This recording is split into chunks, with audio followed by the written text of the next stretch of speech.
Graduates look forward to grad trips after slogging it out for many years. But really, how useful are these trips? I guess to save money for the trip, you have to put in effort lah.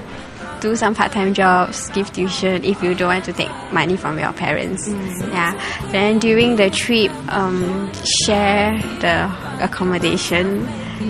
Then, you can't expect to eat like very expensive food each time, so there has to be a balance.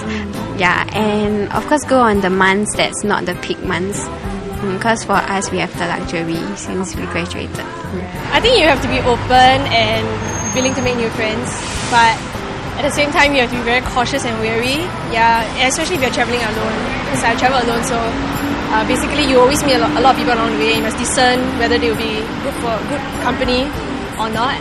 And I think that's the main thing actually. That pretty much covers everything else. I would say that if you do go on a grad trip, you should really take ownership of the trip. I felt what made it so enjoyable was that we had an idea about where we wanted to go, what we wanted to achieve, what each of us wanted to see, what we wanted to gain out of it, and then we just went out there and did it.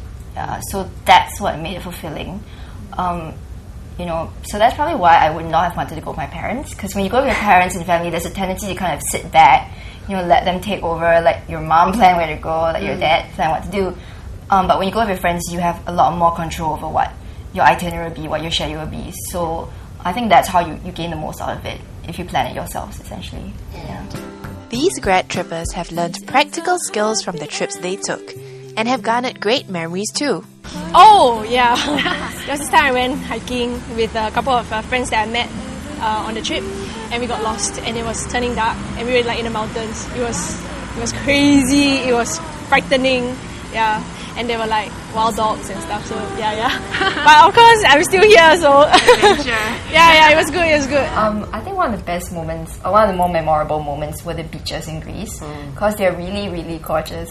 And I think we spent half the time on the beach, just lying there, going into the water. And one of our friends actually was proposed to in the water. When she went wading in the beach. Yeah, so that was quite funny. I'm sure that was viral. Yeah. Well, I went to Chiang Mai on a youth expedition project, and I think the best moment would come from that particular trip because you go to the farms, you go to the village, and you interact with the kids, and you realize how fortunate you are and how much help they actually need. And I think the best moments would be before we left for good, from the village, they came over and they hugged each and every one of us.